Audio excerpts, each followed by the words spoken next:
Okay, आज 7.3 कर रहे हैं। फर्स्ट क्वेश्चन तो आपका है ही नहीं, सेकंड क्वेश्चन, ठीक है।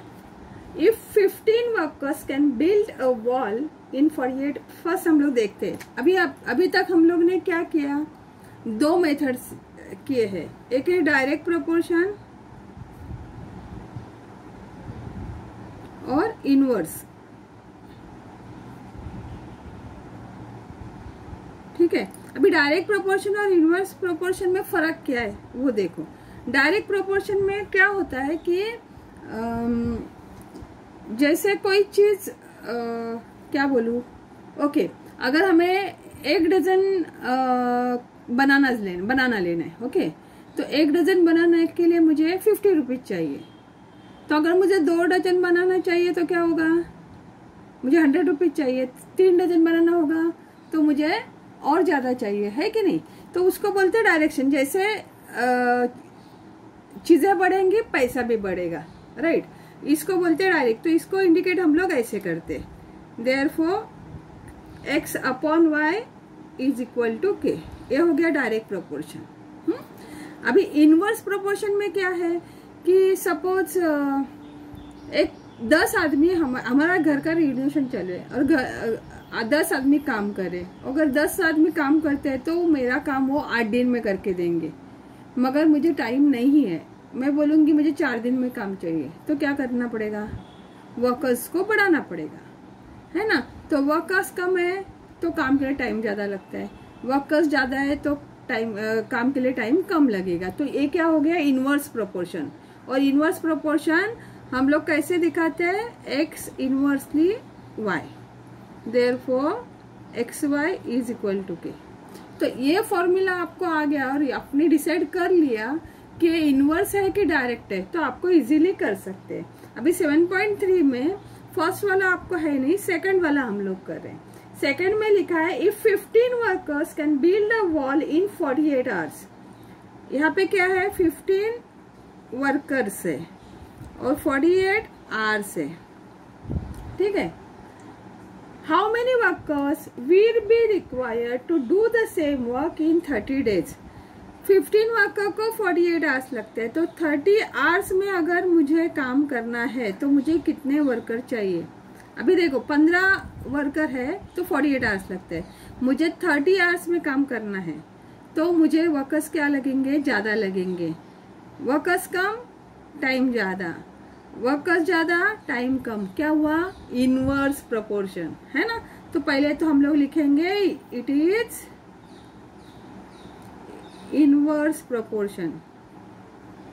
ये पहले लिखना ही पड़ेगा, ये लिखोगे तो ही आपको आएगा, हाँ। और लेट क्या करेंगे देखते हैं, वर्कर्स भी x एंड आवर्स भी y। तो अभी इनवर्स प्रोपोर्शन क्या है, x y is equal to k। तो x क्या है 15, तो y क्या है 48, तो इज इक्वल टू k, है ना। तो 15 8 जा 120, 12, 15 6 जा 15 4 जा 60 and 12 72 is equal to k। अभी हमें k का वैल्यू मिल गया। अभी हमें क्या चाहिए, 30 आवर्स के लिए कितने ये चाहिए, है ना। तो now k is equal to 720, therefore x हमें पता नहीं है, x multiplied by 30 is equal to 720। तो x is equal to 720 upon 30, 0 0 गया, 3 2 जा 6, 2 4 जा, तो x इज इक्वल टू 24। तो अभी आपको क्वेश्चन क्या पूछा है, therefore 24 workers required to do the work.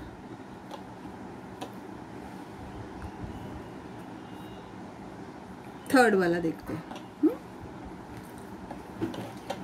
120 bags of half liter milk can be filled by a machine in 3 minutes। तो यहाँ पे बैग्स कितने हैं 120 और टाइम कितना लगता है मिनट्स, टाइम लिखते चलो, मगर इन मिनट्स कितने हैं 3 मिनट में 120 बैग्स भरेंगे, हाँ, तो 1800 बैग्स के लिए कितना टाइम चाहिए? यहाँ पे देखो 120 बैग्स भरने के लिए 3 मिनट लगेगा, तो 1800 बैग भरने के लिए ज़्यादा टाइम लगेगा कि नहीं? तो बैग्स जितने हैं वो हिसाब से टाइम, जो अगर बैग ज़्यादा है टाइम ज़्यादा, तो क्या हुआ? This is direct proportion. आपको पहले यही फाइंड आउट करने को, डायरेक्ट प्रोपोर्शन। डायरेक्ट प्रोपोर्शन में क्या होता है?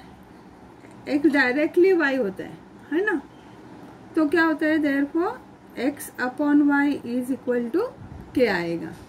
अभी वैल्यूज डालेंगे पहला, तो k का वैल्यू मिलेगा x के जगह में 120 upon 3 is equal to k, 3 4 जा, therefore k is equal to 40। अभी k इज इक्वल टू 40 आ गया। अभी हमें 1800 बैग्स है, तो क्या होगा? X y is equal to k, तो 1800 multiplied by y is equal to k कितना है? 40। तो क्या होगा? वाई इधर डिवाइड होगा, ये इधर आएगा तो डिवाइड, सॉरी ये मल्टीप्लाई नहीं होगा, वाई डिवाइड है, डायरेक्ट प्रोपोर्शन है ना, तो वाई उधर जाएगा, 40 इधर आएगा। 1800 upon 40 is equal to y. 4 4 जा 16, 5 जा, okay, y is equal to 45। Therefore अभी हम लोग आंसर लिख सकते हैं। 45 क्या लगेगा? 45 मिनट्स, मिनट्स में इस टाइम इसके लिए रिक्वायर्ड टू फिल 1800 बैग्स। ठीक है, नाउ फोर्थ वन। फोर्थ वाला क्या है कि a car with a speed of 14, तो स्पीड ऑफ अ कार क्या क्या दिया वो पहले लिखने का। स्पीड ऑफ अ कार कितना है? 60 kilometre per our. And time कितना लेती है वो? Time 8 hours.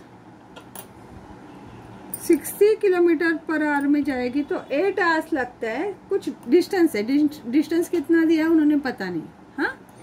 तो अगर मुझे वही जगह पे मुझे 7.5 आवर्स में जाना है, तो मुझे क्या करना पड़ेगा? कितने स्पीड पे जाना पड़ेगा? आप ही बोलो।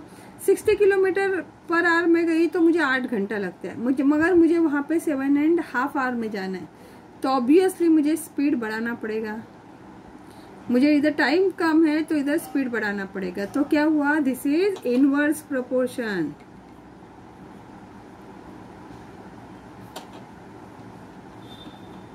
अभी इनवर्स प्रोपोर्शन का फॉर्मूला क्या है? इनवर्स प्रोपोर्शन का फॉर्मूला क्या है? X inversely. तो क्या हुआ? X y is equal to k. तो अभी 60 प्लस 8 इज इक्वल टू के। 8 6 48, 48 इज इक्वल टू के, मतलब 48 किलोमीटर डिस्टेंस होगा, ऐसा समझ सकते हैं हम लोग। अभी मुझे 7.5 आवर में चाहिए, तो मेरा स्पीड कितना होगा वो पहले फाइंड आउट करते हैं। तो अगेन इधर x कितना है हमें पता नहीं, y कितना है 7.5, तो 7.5 ऐसे भी लिख सकते हैं। इज इक्वल टू k का वैल्यू कितना है? 480। तो x is equal to 480 upon 7.5। अभी ये 7.5 है तो हमें डिवाइड करने को आना चाहिए। कैसे करेंगे? तो x इज इक्वल टू, पहले 480 ऐसे ही लिखा, यहाँ पे 75 लिखा। अभी 75 मतलब क्या है? तो 8 डेसिमल पॉइंट 1 है, तो 1 पे 1 0 ऊपर लिखना है, तो इसका 75 हो सकता है। अभी हमें डिवाइड करना है। 5 2 जा 10, 5 1 जा 5, 5 5 जा, ओके। अभी 15 3 जा 45, 15 2 जा, तो x is equal to 64 kilometre per hour. मगर अभी उन्होंने क्या बोला है? क्वेश्चन है what should be the increase in speed. What should be increase in speed मतलब 64 किलोमीटर पर आवर आप जाओगे तो आप 7.5 आवर में जाओगे। मगर क्वेश्चन क्या है? आपका स्पीड कितने से इंक्रीज करना पड़ेगा। तो यू ऑलरेडी आपका स्पीड कितना है 64 है, एंड हियर 64 माइनस 60 कितना हुआ 4 kilometre per our increase in speed. समझ में आया? तो ये जो 4 kilometre speed per hour speed आपको बढ़ाना पड़ेगा, तभी आप 7.5 आवर्स में जा सकते।